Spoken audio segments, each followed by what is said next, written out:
जय जय रघुवीर समर्थ। भगवान शिव आणि माता पार्वती गंगेच्या काठावर एका झाडाखाली एकत्र बसून विश्रांती घेत होते।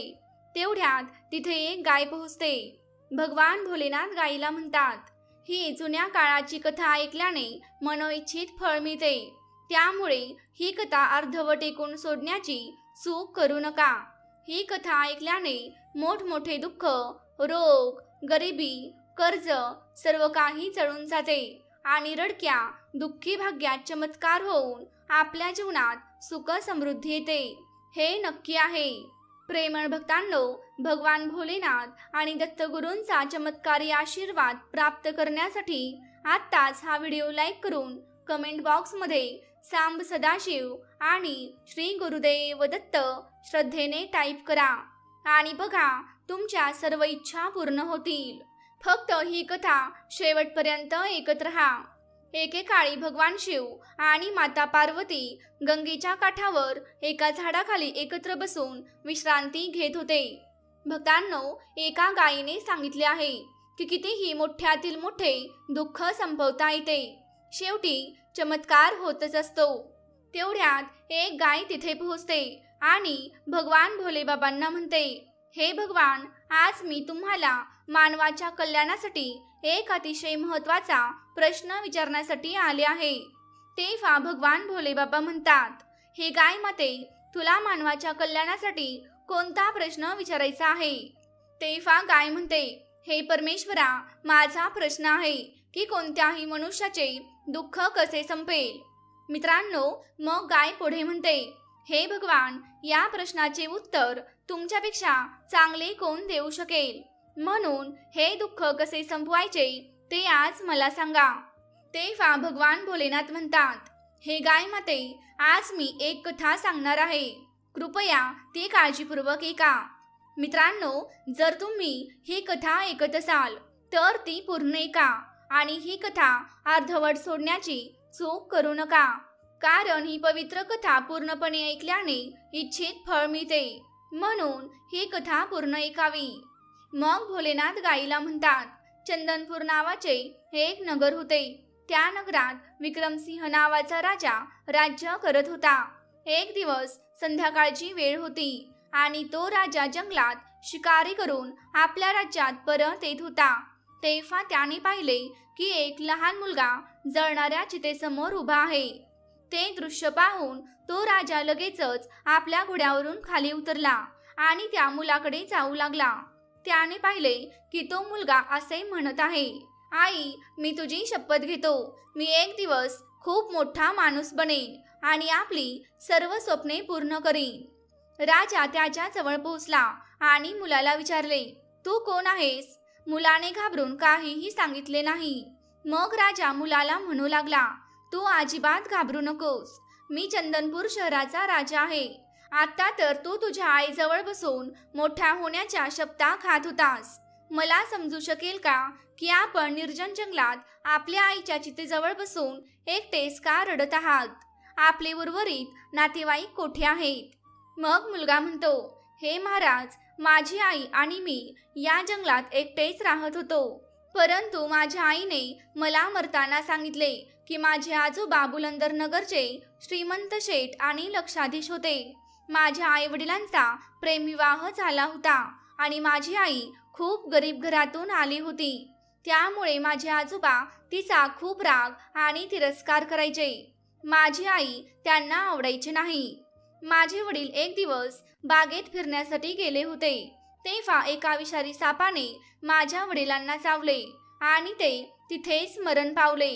यावर माझे आजोबा आणि आजी माझ्या आईला दोष देऊ लागले।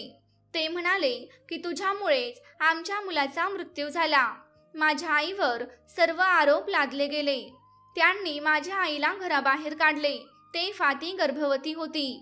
मग ती या जंगलात आली आणि एक झोपडी बांधून त्यात राहू लागली। इथेच माझा जन्म झाला।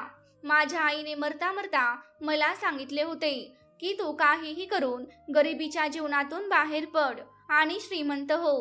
महाराज, हे शब्द सांगताच माझी आई वारली। मी तिला महान बनण्याचे वचन देऊ शकलो नाही। त्यावेळी मी तिच्या अंत्यसंस्काराजवळ उभा होतो.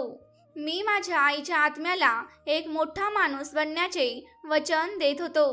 नंतर भगवान भोलेबाबा म्हणतात, हे गाई, त्या मुलाची अशी दुःखद कथा ऐकून राजा म्हणू लागला, अरे बेटा, तुझी गोष्ट खूप दुःखी आहे. जंगलात राहून तू मोठा माणूस कसा होशील? बरं मला सांग, तुला आमच्या राज्यात यायला आवडेल का? आम्ही तुला शिकवून मोठा माणूस बनवू शकतो. तेव्हा तो मुलगा मोठ्या प्रेमाने म्हणतो, महाराज, मी तुमच्या राजवाड्यात मोठ्या आनंदाने यायला तयार आहे. मग तो राजाबरोबर आपल्या राजवाड्याकडे गेला. राजवाड्यात पोहोचल्यावर राणीने विचारले, महाराज, हा कोण आहे आणि याचे नाव काय आहे? राजा म्हणाला, राणी, त्याचे नाव भीमसेन आहे. आजपासून तो आपल्या राजवाड्यात राहून शिक्षण घेईल. राणी मनात विचार करू लागली, महाराज पण कोणकोणते नमुने उचलून राजवाड्यात आणतात हे त्यांना समजतच नाही. हा राजवाडा आहे हे त्यांना कोणी समजावून सांगावे. अनाथ आश्रम असल्यासारखे सेवा करत फिरतात. तेव्हा राजा म्हणाला, राणी, तुम्ही कोणत्या विचारात गेलात? राणी म्हणाली, कुठल्याही नाही महाराज, तुम्ही आज्ञा द्या. महाराज म्हणाले, महाराणी, आजपासून भीमसेन तुझ्या सावलीत वाढेल. राजकुमार आणि राजकुमारी सारखाच तुला भीमसेनचाही सांभाळ करावा लागेल. तेव्हा राणी राजाला म्हणाली, ठीक आहे महाराज. मग भगवान भोलेनाथ पुढे गाईला कथा सांगताना म्हणतात, रात्री बालक भीमसेन विचार करू लागला, माझे इतके नशीब चांगले आहे की मी राजवाड्यात पोहोचलो आहे. तर दुसरीकडे राणी विचार करत होती की भीमसेनला राजवाड्यातून बाहेर काढण्यासाठी मला उद्या काहीतरी करावेच लागेल. ज्या दिवशी राजकुमार आणि राजकन्येला पानावर जेवण देण्यात आले तेव्हा त्यांना सोन्याच्या पानांवर जेवण देण्यात आले आणि भीमसेनला एका साध्या पानावर जेवण देण्यात आले. त्यामुळे भीमसेन रागावला आणि म्हणाला, मी या पानावर जेवण करणार नाही. राणीने भीमसेनला विचारले, तू पानावर जेवण करणार नाहीस? भीमसेन म्हणाला, राणी, मी खाऊ शकतो, पण मला हा भेदभाव आवडला नाही. कारण तुम्ही त्यांना सोन्याच्या ताटात वाढवले आहे आणि मला एका साध्या पानात वाढले आहे. तेव्हा राणी म्हणाली, तुला राजा महाराजांसारखे जेवण खायचे असेल तर खा, नाहीतर नको खाऊ. मला काहीही फरक पडत नाही.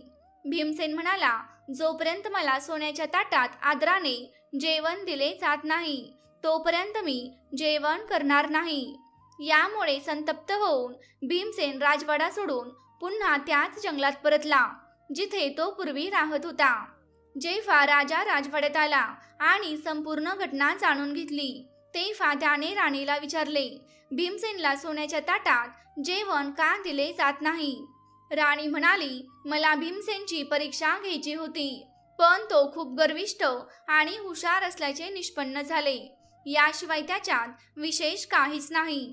तो त्याच्या आयुष्यात काहीही बनवू शकणार नाही.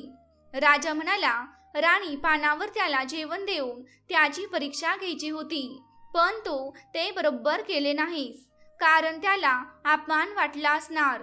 मला असं वाटतं की आता या रागामुळे त्याने हा महाल सोडला असावा. तेव्हा राणी म्हणाली, महाराज, राजवाड्यातील सुखसुविधा सोडून तो कसा काय जाऊ शकतो? तेव्हा राजाने ताबडतोब महालात भीमसेनचा शोध घ्यायला सुरुवात केली, पण तो राजवाड्यात कुठेच सापडला नाही. म्हणून राजाला वाटले, भीमसेन कदाचित त्याच्या झोपडीत गेला असावा. मी ताबडतोब तिथे जाऊन त्या मुलाला पुन्हा राजवाड्यात आणायला हवे. असे म्हणत राजा घोड्यावर स्वार होऊन त्या जंगलाकडे निघाला. इकडे भीमसेन जेव्हा जंगलात परतला तेव्हा तो गंगा नदीच्या काठी असलेल्या त्रिकुट नावाच्या मोठ्या जंगलात पोहोचला. त्या जंगलाला दुसरे टोक नव्हते. तेथे ब्रह्मऋषी नावाचे एक ऋषी राहत होते. ते अतिशय दयाळू होते. जेव्हा जेव्हा एखादा प्रवासी त्या मार्गाने जात असे तेव्हा ते साधू महाराज त्यांना त्यांच्या झोपडीत काही वेळ विश्रांती घेण्याची विनंती करत असत आणि नंतर प्रवास चालू ठेवायला सांगत असत. प्रवासी त्यांची विनंती मान्य करून त्यांच्या झोपडीत विसावत आणि त्यांना नमन करून आपल्या मार्गावर जात असत. अशा प्रकारे साधू महाराज त्या जंगलातून जाणाऱ्या प्रवाशांची सेवा करत असत. या जंगलात भीमसेन नावाचा एक डाकूही राहत होता. दरोडा हा त्याचा पेशाच होता. जो कोणी प्रवासी त्याला पैसे देण्यास टाळाटाळ करायचा तो त्याला बिनदिकीतपणे मारायचा. या भीतीमुळे त्या जंगलातून जाण्याआधी लोक 100 वेळा विचार करायचे आणि जर कोणी धाडसाने त्या जंगलात शिरलेस तर डाकू भीमसेन त्याला लुटायचाच. या प्रकाराने आजूबाजूच्या सर्व गावांमध्ये डाकू भीमसेनची भीती पसरली होती. एके दिवशी गावातील काही लोक जमले आणि त्यांनी डाकू भीमसेन पासून मुक्ती मिळवण्यासाठी एक योजना आखली. एक जण म्हणाला, भीमसेन दरोडेखोराची दहशत दिवसेंदिवस वाढतच चालली आहे, त्याचा सामना कसा करायचा? एक जण म्हणाला, बंधू संघटनेत खूप ताकद आहे, आपण सर्वांनी मिळून हल्ला केला तर कसं होईल? त्याच्या मदतीने आपण त्याला सहज पकडून त्याचा खून करू शकतो.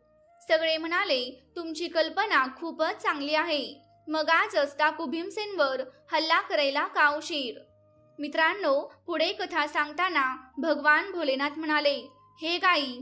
त्याच वेळी सर्वजण शस्त्र घेऊन त्रिकुटच्या जंगलाच्या दिशेने निघाले. जंगलात पोहोचल्यावर सर्व डाकू भीमसेनला आवाहन देऊ लागले, तू डाकू कुठे लपला आहेस? भीमसेन बाहेर ये, आज तू आम्हाला लुटू शकणार नाहीस. मी तुझं मरण म्हणून आलो आहे, आज तू आम्हा सर्वांपासून सुटू शकणार नाहीस. शिकार करताना झुडपात लपून बसलेल्या दरोडेखोर भीमसेनला हे सर्व दिसले. अनेक लोक त्याच्या विरोधात बोलत होते. त्याला अचानक धक्का बसला. त्याला वाटले की आज जर आपण या जमावाने पकडले तर मला पळून जाणे कठीण होईल. ते त्याला सतत आवाहन देत असताना डाकू भीमसेनला वाटले की हे लोक नक्कीच मला पकडतील. मला इथून दुसरीकडे कुठेतरी लपावे लागेल, जेणेकरून मी माझा जीव वाचवू शकेन. हा विचार करून तो शांतपणे तिथून पळून गेला. लगेचच त्याला त्या साधूंची झोपडी दिसली. त्याला वाटले की आता आपण या झोपडीत आश्रय घ्यावा. तो झोपडीजवळ पोहोचला. तो खूप धापा टाकत होता. ऋषींनी त्याच्याकडे बघितले आणि म्हणाले, तो कोण आहेस? ते पुन्हा म्हणाले, तू इतका धावत धावत कुठून आला आहेस? ऋषींनी त्याला विचारले, तुला मोठा माणूस व्हायचा आहे का? तेव्हा भीमसेन म्हणाला, हो, मला मोठा माणूस व्हायचा आहे, पण समजत नाही की हे सर्व मी कसे करू शकतो. तेव्हा साधू म्हणाले, बाळा, इथे राहून तू मोठा माणूस कसा बनू शकतोस? मोठा माणूस बनण्यासाठी बुद्धीची आवश्यकता असते आणि बुद्धी विद्या ग्रहण केल्याने मिळते. तेव्हा भीमसेन म्हणाला, परंतु महाराज, मी विद्या कशी प्राप्त करू? माझ्याकडे तर शिक्षणाच्या संदर्भात काहीही नाही, मला कोण शिकवू शकत नाही. त्यावर साधू म्हणाले, जर तुला खऱ्या मनाने शिक्षण घ्यायचे असेल तर माझ्या आश्रमात राहून तो ज्ञान मिळवू शकतोस. भीमसेनने कसा तरी त्रासलेला श्वास रोखला आणि तो बोलू लागला, साधू बाबा, मला काही माणसं मारण्यासाठी जंगलात शोधत आहेत. त्यावर साधू म्हणाले, बेटा, तू झोपडीमध्ये जा आणि तिथे जाऊन बस. साधूंचे हे बोलणे ऐकून भीमसेन आज झोपडीत जाऊन बसला. क्षणातच भीमसेनला शोधण्यासाठी माणसांची गर्दी साधूंच्या झोपडीजवळ येऊन पोहोचली. ती सर्व माणसं साधू महाराजांना विचारू लागली, बाबा, तुम्ही एखाद्या मनुष्याला इथून पळ काढताना पाहिला आहे का? साधू म्हणाले, तुम्ही कोणत्या माणसाबद्दल बोलत आहात? ते सर्व म्हणाले, साधू महाराज, आम्ही डाकू भीमसेनबद्दल बोलतोय. साधू बाबा, त्याने निष्पाप आणि निराधार लोकांना लुटलं आहे. साधू बाबा म्हणाले, तुम्ही काय म्हणत आहात? हो साधू महाराज, आम्ही खरं बोलत आहोत आणि मौका मिळाल्यावर भीमसेन कित्येक लोकांची हत्या देखील करतो. तेव्हा साधू बाबा म्हणाले, काय, तुम्हाला भीमसेनला मारायचे आहे? पण तो कधीच गंगा नदीमध्ये पडून मृत्यू पावला आहे. तेव्हा ती माणसं बोलू लागले, साधू, तुम्ही खरे बोलत आहात. तेव्हा साधू म्हणाले, हो भावांनो, माझ्या बोलण्यावर विश्वास ठेवा आणि तुम्ही सर्वजण आपापल्या घरी परत जा. भीमसेन लपलेल्या झोपडीतील खिडकीतून हे सर्व पाहत होता आणि विचार करत होता की आज साधूबाबांमुळे त्याचा जीव वाचला. साधूंचाही लोक खूप आदर करतात आणि त्यांच्यावर विश्वास ठेवून मला मारायला आलेली माणसं तिथूनच निघून गेली. लोक निघून गेल्यानंतर डाकू भीमसेन झोपडीतून बाहेर आला आणि साधूबाबांना विचारू लागला, साधू महाराज, तुम्ही झोपडीत त्या लोकांशी खोटं का बोललात? तेव्हा साधू म्हणाले, मी त्यांच्याशी खोटं बोललो कारण तुझ्या आतील टाकू मृत्यू पावला आहे, म्हणूनच तू घाबरून माझ्या झोपडीपर्यंत येऊन पोहोचलास. तेव्हा भीमसेन म्हणाला, होय बाबा, तुमची गोष्ट खरी आहे. तेव्हा साधू बाबा भीमसेनला म्हणाले, बेटा, त्यांच्याकडून पैसे लुटून तू तुझा संसार आणि त्याच्याही पुढचा संसार उधळणार आहेस का? इतर लोकांसारखं निर्भयपणे तू जगू शकतोस का? इतकं सर्व होऊन तुझ्या मनातील भीती जात आहे का? तुझ्या मनात सतत हीच भीती असते ना की मला कोणीतरी मारून टाकेल? हे सत्य आहे ना? तेव्हा भीमसेन म्हणाला, होय साधू. थोडा विचार केल्यानंतर भीमसेन साधू बाबांना म्हणाला, साधू महाराज, तुमच्या बोलण्याने माझे डोळे उघडले आहेत. मलाही इतर लोकांसारखं निर्भयपणे जगायचं आहे. कृपया मला काहीतरी उपाय सांगा, ज्याने लोक तुमच्यासारखाच माझा सुद्धा आदर करतील. साधू बाबा, मी तुम्हाला वचन देतो की तुम्ही मला जे काही काम करायला सांगाल ते मी नक्की करेन आणि मनापासून करेन. बाबा म्हणाले, असे आहे तर मग तुम्ही माझ्या मागे या. तेव्हा भगवान भोलेनाथ म्हणाले, हे गाय माता. तेव्हा तेथे असलेल्या साधूबाबांनी भीमसेनला घेऊन डोंगरावर निघून गेले.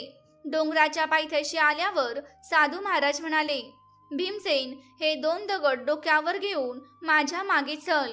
भीमसेन म्हणाला, ठीक आहे साधू बाबा. असं बोलून भीमसेन यांनी ते 2ही दगड उचलले आणि साधूबाबांच्या मागे चालू लागला. काही पावलं चालल्यावर भीमसेन थकू लागला. तेव्हा साधूंनी त्याला विचारले, काय झालं? तेव्हा भीमसेन म्हणाला, साधू महाराज, हे दगड खूप वजनाचे आहेत. तेव्हा साधूंनी त्याला एक दगड खाली ठेवायला सांगितला आणि भीमसेनने लगेचच एक दगड फेकून दिला आणि पुन्हा साधूंच्या मागे चालू लागला. काही अंतर गेल्यावर भीमसेन म्हणाला, साधू बाबा, हा एक दगडही कमी जड नाही. आता मला चढता येत नाही. साधू बाबा म्हणाले, ठीक आहे, हा देखील दगड खाली टाक. आणि साधूबाबांच्या मागे तो दगड खाली टाकून चालू लागला. असे केल्याने तो खूप सहजपणे डोंगरावर चढू शकला. भीमसेन म्हणाला, साधू बाबा, मला इथे का आणले आहे? साधू बाबा म्हणाले, तुला धडा शिकवायला मी इथे आणला आहे. आजपर्यंत तुझ्या डोक्यावर लूटमार, हत्या आणि 2 दगडांचे ओझे होते, जे तुला जलप्रिय रूपी डोंगरावर चढू देत नव्हते. आजपासून तुला एक काम करायचं आहे. या क्षणापासून लूटमार, हत्या हे सर्व प्रकार तुला बंद करायचे आहेत. ज्या लोकांचे धन आजपर्यंत तू चोरले आहेस ते सर्व त्यांना परत कर. असे केल्याने तू देखील सर्वांचा प्रिय होशील. सर्व लोकांचे लाडके झाल्यावरच तुझी सर्वत्र ओळख होईल. तेव्हा सर्वजण तुला चांगला माणूस म्हणून ओळखतील. तेव्हा भीमसेन म्हणाला, ठीक आहे साधू बाबा, मी तेच करेन. पण ज्यांच्याकडून मी चोरी केली ते कोण होते हे मला माहीत नाही. पैसे कोणाचे होते आणि ते कुठले रहिवासी होते हे देखील मला ठाऊक नाही. तेव्हा साधू बाबा म्हणाले, तुम्ही हे चोरीचे पैसे गरिबांमध्ये वाटून द्या. भीमसेन म्हणाला, ठीक आहे साधू बाबा, मी तेच करेन. भीमसेनने तसेच केले. तो आपला वेश बदलून शहरात निघून गेला. सोबत आणलेल्या धनाला त्याने गरिबांमध्ये आणि गरजू लोकांना वाटून टाकले. गरीब लोकांना त्याच्याकडे असलेले सर्व पैसे देऊन भीमसेन पुन्हा जंगलात साधू बाबांकडे आला. तो म्हणाला, बाबा, मला तुमच्या आश्रयाला घ्या. मी आतापर्यंत चांगले असे काहीच शिकलो नाही आणि आजपर्यंत चांगली गोष्टही केली नाही. मला चांगल्या शहाणपणाच्या गोष्टी शिकवा आणि मला आपला शिष्य बनवा. त्यामुळे माझे जीवन सार्थकी लागेल. भीमसेनचे हे म्हणणे ऐकून साधूंनी त्याला आपला शिष्य बनवले. साधू भीमसेनला म्हणू लागले, नेहमी इतरांना शक्य तितक्या लवकर मदत करा. हीच खरी मानवतेची सेवा आहे. भीमसेनने साधूबाबांची खऱ्या मनाने सेवा केली आणि त्यांच्या सानिध्यात 5 वर्षे घालवली. या काळात साधूबाबांच्या कृपेने भीमसेन अत्यंत बुद्धिमान आणि खरा चरित्रवान बनला. एके दिवशी साधू बाबा म्हणाले, भीमसेन, आज तुझे शिक्षण पूर्ण झाले. तेव्हा भीमसेन म्हणाला, पण या ज्ञानाचे मूल्य मी तुम्हाला कशा प्रकारे देऊ शकतो? साधू बाबांनी उत्तर दिले, बाळा, शिक्षणाचे काहीच मूल्य नसते, ते अमूल्य असते. त्यानंतर भीमसेन साधूबाबांसमोर तिथेच राहून शिक्षण पुढे चालू ठेवू लागला. तसेच तो आश्रमाच्या कामातही उत्कृष्ट बनला होता. नेहमी इतर कामात तो साधू महाराजांना मदत करण्यात अशीच वर्षे निघून गेली आणि भीमसेन तरुण झाला. तेव्हा ऋषी म्हणाले, भीमसेन, तुझे शिक्षण पूर्ण झाले आहे. तू माझ्या सर्वात सक्षम आणि बुद्धिमान शिष्यांपैकी एक आहेस. साधू बोलले, तू तुझ्या बुद्धीचा वापर करून कितीही कठीण प्रसंगातून स्वतःची सुटका करू शकतोस. हा माझा आशीर्वाद आहे. तू एका आदर्श पुरुषात निर्माण झाला आहेस. हे ऐकून भीमसेन साधूंना म्हणाला, मग साधू महाराज, मला आता काय करावे लागेल? तेव्हा साधू म्हणाले, तू अजूनही युवा आहेस. तुझ्या समोर खूप आयुष्य आहे. म्हणून आता तुलाच काहीतरी करावे लागेल आणि तुझे जीवन व्यतीत करावे लागेल. भीमसेन निराश होऊन बोलू लागला, गुरुदेव, मी सर्वत्र खूप प्रसिद्ध आहे. सर्वजण मला डाकू म्हणून ओळखतात. माझ्यासारख्या मनुष्याला कोण काम देईल? यावर साधू म्हणाले, चिंता करू नकोस. तुझ्या बुद्धिमत्तेच्या जोरावर तू एक यशस्वी योद्धा बनू शकतोस. चंदनपूरला जा. मग भीमसेने निश्चय केला की तो चंदनपूरला जाणार. चंदनपूर हेच ते राज्य होते जिथल्या राजाने भीमसेनला त्याच्या महालात आश्रय दिला होता.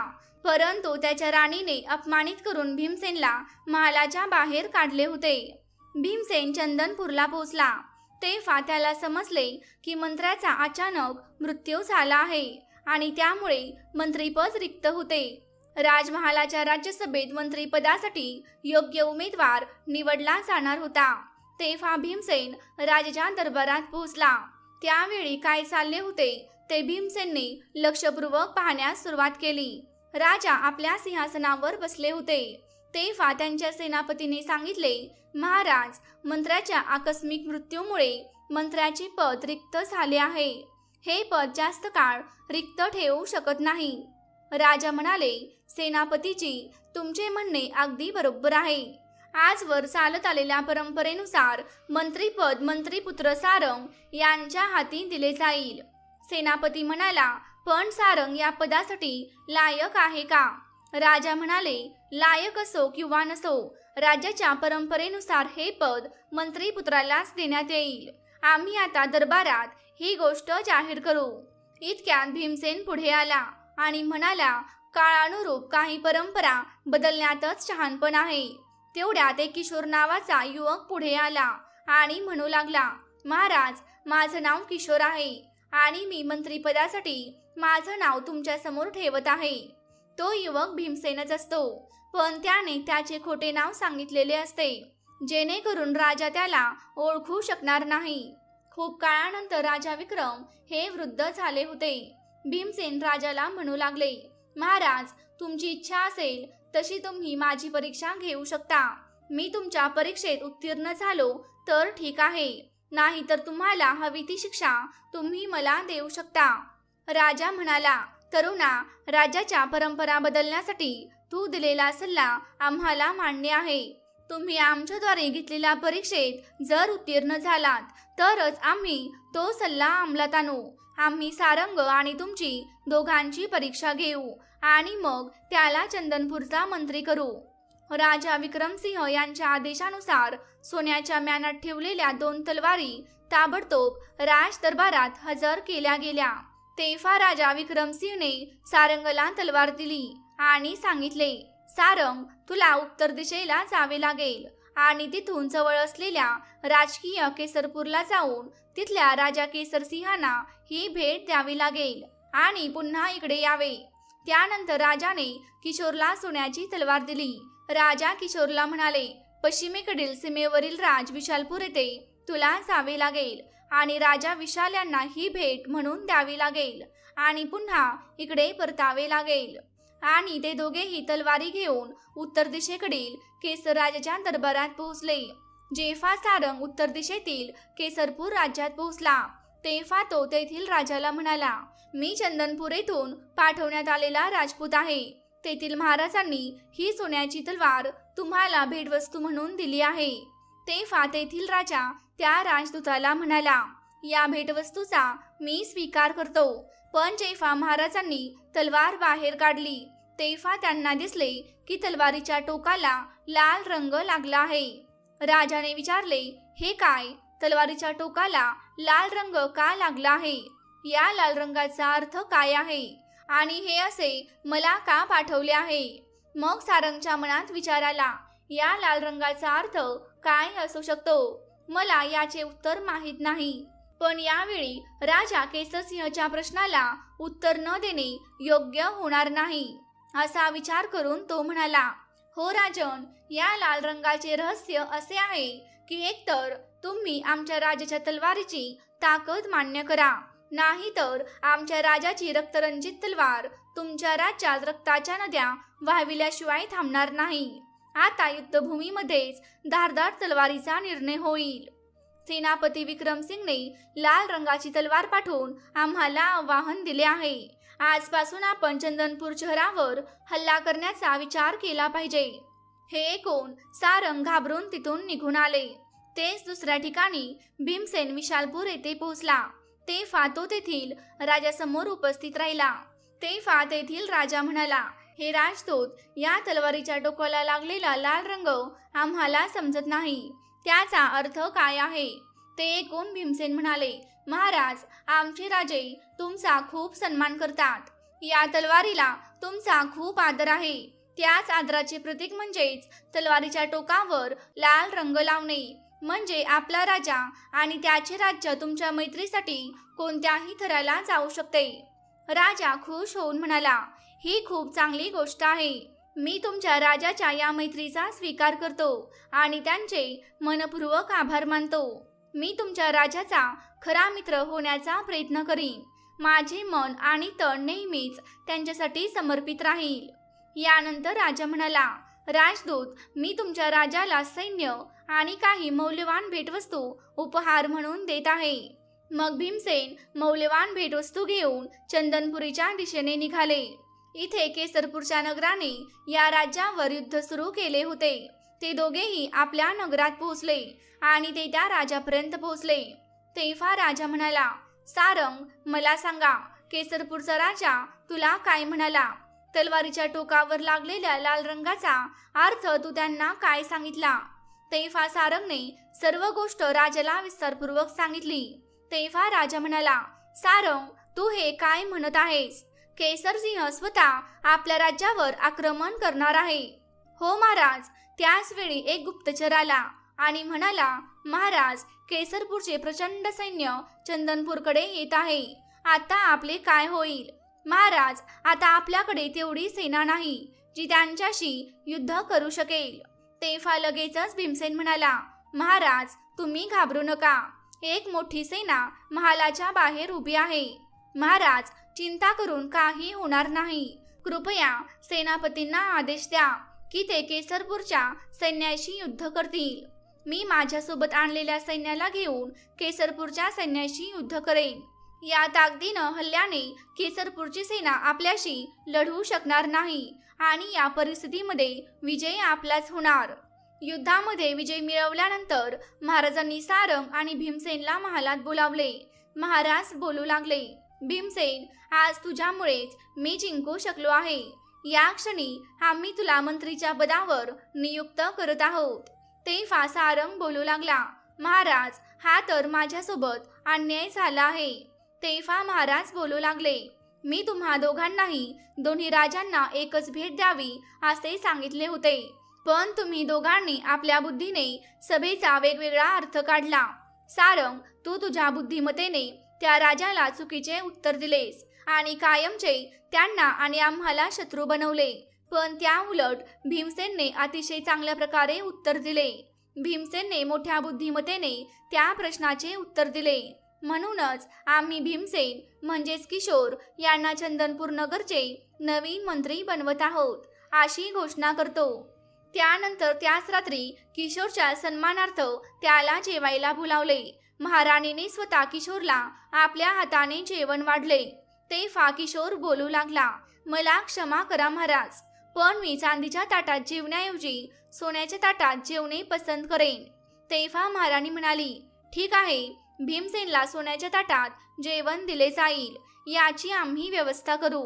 जेव्हा सोन्याच्या ताटात भीमसेनला वाढले गेले तेव्हा तो बोलू लागला, हे पहा महाराणी, तो दिवस आलाच ज्या दिवशी तुम्ही एका गोष्टीसाठी नकार दिला होता. राणीने विचारले, मंत्री तुम्ही काय बोलत आहात? मंत्र्याने उत्तर दिले, महाराणी तुम्ही आठवण्याचा प्रयत्न करा. तुम्ही 20 वर्षांपूर्वी भीमसेन नावाच्या मुलाला सोन्याच्या ताटावर जेवण वाढण्यावरून हाकलून दिले होते.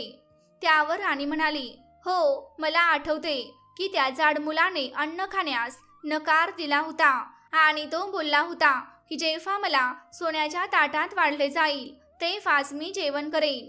पण तुम्हाला या सर्व गोष्टी कशा माहिती?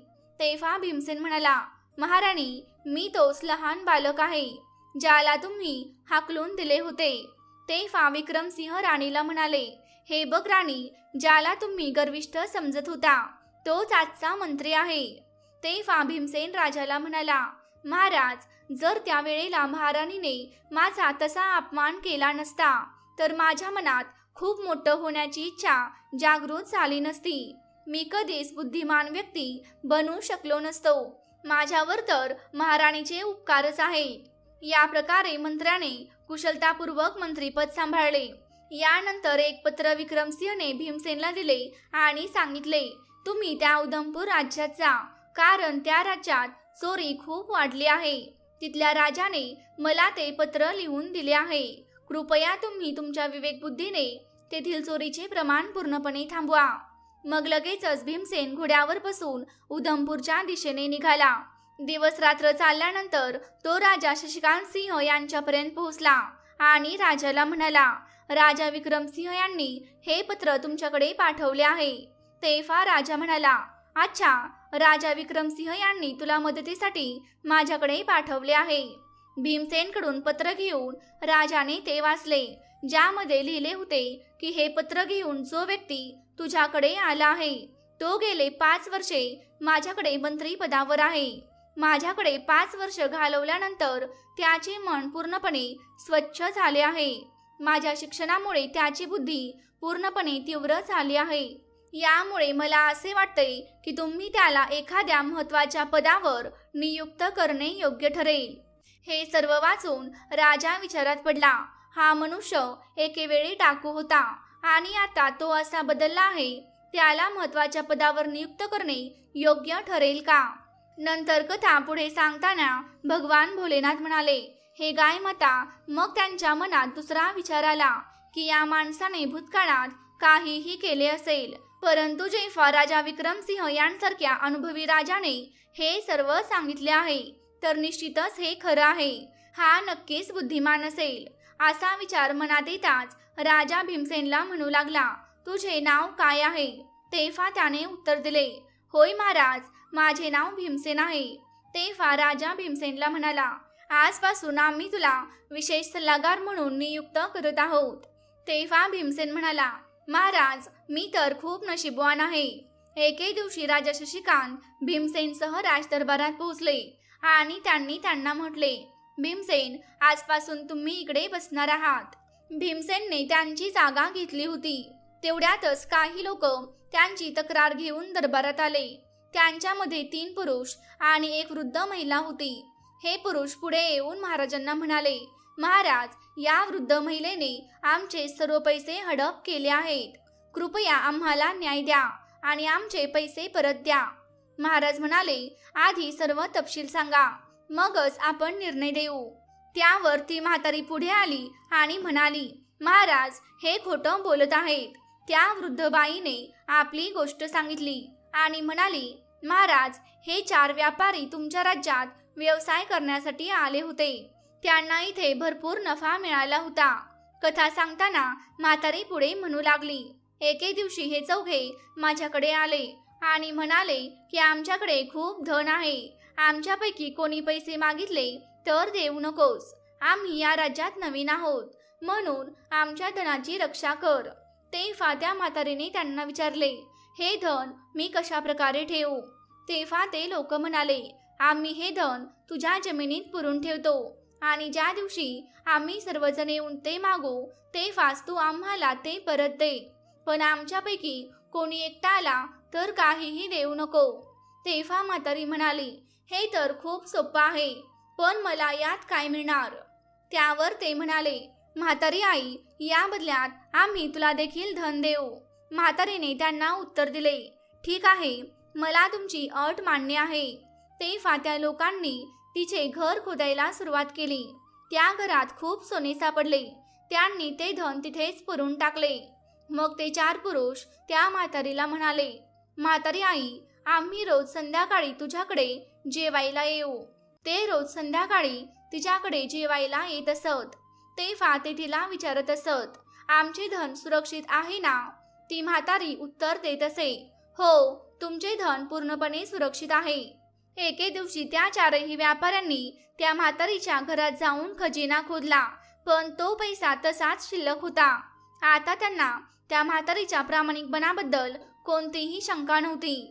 मग त्या 4 पुरुषांनी त्या म्हातारीच्या प्रामाणिकपणावर प्रसन्न होऊन म्हातारीला 4 ते 5 सुवर्णमुद्रा दिल्या आणि तिला म्हणाले की हे म्हातारी आई, या मुद्रा तुझ्याकडे ठेवून घे, नक्कीच तुला कामाला येतील. त्यावर त्या सुवर्णमुद्रा स्वीकारून त्या म्हातारीने त्या घेतल्या. पण त्या 4घांपैकी त्यावेळेला एकाच्या मनात लालच जन्माला आली.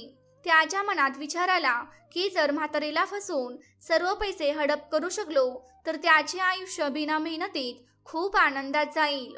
एक दिवस ते 4ही व्यापारी घराबाहेर एका झाडाखाली बसून खेळ खेळत होते. तेव्हा एकाने दुसऱ्याला सांगितले की तो जाऊन म्हातारी आईला लवकर जेवण बनवायला सांग, खूप भूक लागली आहे. तेव्हा तो म्हणाला, ठीक आहे, मी लगेच जातो. तो घराच्या दिशेने निघाला आणि विचार करत होता की जेव्हा त्याचे साथीदार बाहेर व्यस्त आहेत तेव्हा तो एकटाच सर्व संपत्ती घेऊ शकतो. तेव्हा तो म्हातारीच्या घरात गेला आणि म्हातारीला म्हणू लागला, म्हातारी आई, आता आम्हाला सर्व पैसे हवे आहेत. माझ्या मित्रांनी मला पैसे आणायला पाठवले आहे. त्यावर म्हातारी आई म्हणाली, पूर्ण धनाची आवश्यकता आहे का? एकाच वेळी तुम्हाला कशी काय पडू शकते? तेव्हा तो म्हणाला, जर माझ्या बोलण्यावर तुझा विश्वास बसत नसेल तर बाहेर जाऊन तू माझ्या साथीदारांना विचारू शकतेस. तेव्हा ती म्हातारी आई घराबाहेर आली आणि बाहेर खेळ खेळत असलेल्या पुरुषांना विचारू लागली, तुम्ही जयंताला जे सांगितले आहे ते बरोबर आहे का?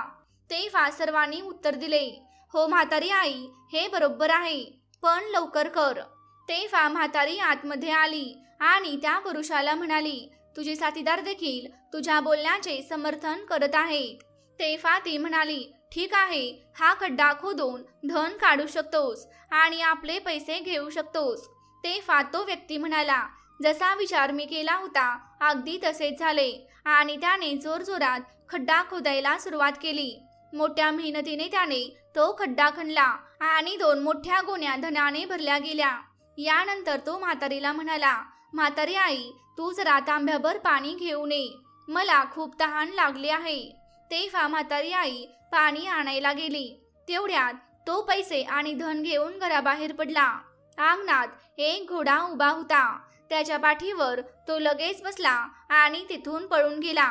तर बाहेर खेळ खेळत असलेले त्याचे मित्र एकमेकांना विचारू लागले की आपला मित्र अजून बाहेर कसा काय आला नाही.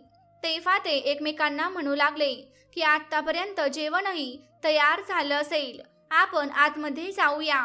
ते 3 आतमध्ये गेले आणि म्हातारीला म्हणू लागले की म्हातारी, जेवण तयार झालं का?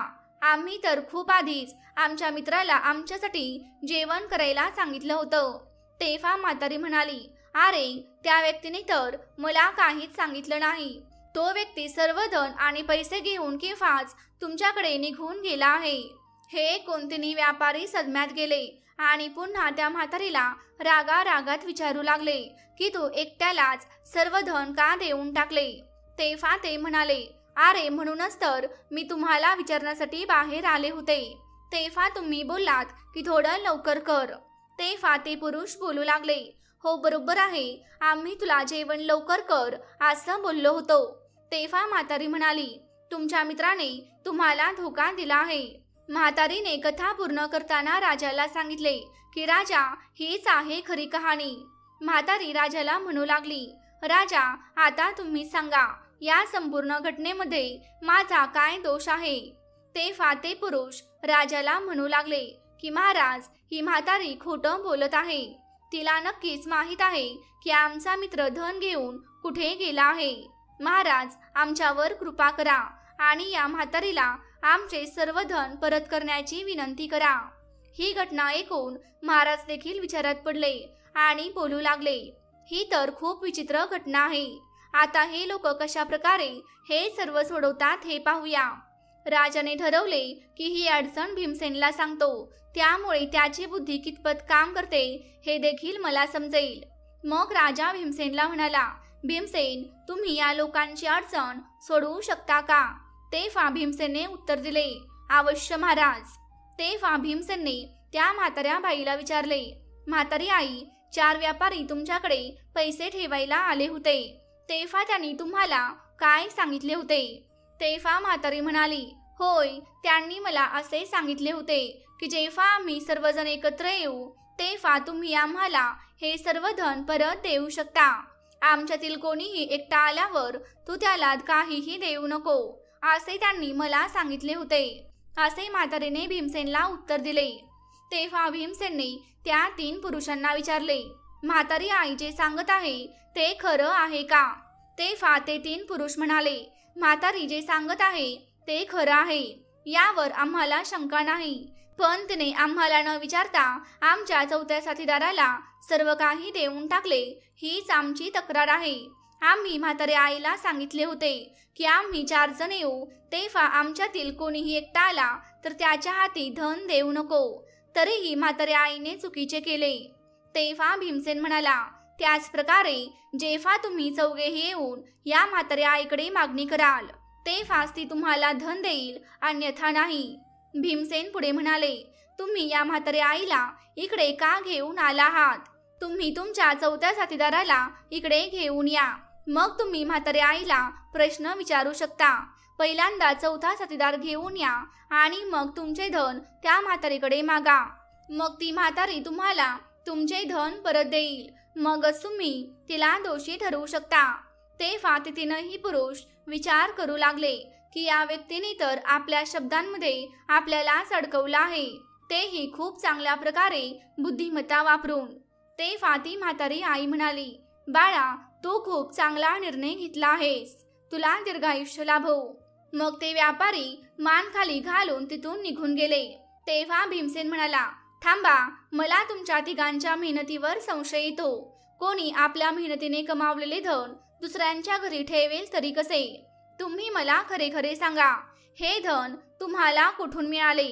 तेव्हा ते 3ही पुरुष सांगू लागले, हे धन आम्ही व्यापार करून मिळवलं आहे. तेव्हा महाराज म्हणाले, खरे खरे सांगा, नाहीतर आज तुमचे काही खरे नाही. तेव्हा ते पुरुष म्हणाले, नाही महाराज, आम्ही खरे बोलत आहोत. तेव्हा भीमसेन म्हणाले, यांच्याकडून खरे बोलवण्यासाठी पोलिसांना बोलावण्यात यावे, जेणेकरून हे सत्य सांगतील. हे ऐकताच त्या 3ही पुरुषांनी खरे सांगण्यास सुरुवात केली आणि म्हणाले, महाराज, आमचा चोरी करण्याचा 4 जणांचा गट होता. जे धन आमचा 4था साथीदार घेऊन फरार झाला आहे ते धन आम्ही चोरी करूनच एकत्र केले होते. तेव्हा महाराज बोलू लागले, आता तर तुम्ही चोर निघालात. तेव्हा त्या पुरुषांनी देखील ते मान्य केले. भगवान भोलेनाथ गाईला कथा सांगताना म्हणतात, हे गाय माते, मग त्या राजाने त्या सैनिकांना आदेश दिला की या चोरांना जेलमध्ये टाकण्यात यावे आणि त्या वृद्ध म्हातारीला सन्मानाने राजमहालातून बाहेर जाऊ द्यावे. महाराज भीमसेनला म्हणाले की भीमसेन, तू खऱ्या प्रकारे परीक्षा जिंकला आहेस. आम्ही तुमची विशेष सल्लागार म्हणून नियुक्ती केली, हे योग्यच केले. तुम्ही आम्हाला आमचे विशेष सल्लागार बनवून दाखवले. त्या दिवसापासून राजा शशिकांत सिंह हे सर्व काम भीमसेनचा सल्ला घेऊनच करत असत. भगवान शिव आपली कथा अशा प्रकारे संपवतात. मित्रांनो, ही कथा तुम्हाला आवडली असेल तर कमेंट बॉक्समध्ये हर हर महादेव लिहा. चॅनेलला सबस्क्राईब करा आणि तुमच्या समोर दिसणाऱ्या घंटीवर क्लिक करा, जेणेकरून तुम्हाला सर्वांना या प्राचीन चमत्कारिक कथा सर्वात प्रथम ऐकायला मिळतील. भक्तांनो, संपूर्ण व्हिडिओ पाहिल्याबद्दल तुम्हा सर्वांचे आभार. भगवंत तुमच्या सर्व इच्छा पूर्ण करतील हीच समर्थांच्या चरणी आणि भगवान भोलेनाथांच्या चरणी मनापासून प्रार्थना. सर्वांनी तुमची काळजी घ्या. हर हर महादेव. श्री गुरुदेव दत्त. श्री स्वामी समर्थ. जय जय रघुवीर समर्थ.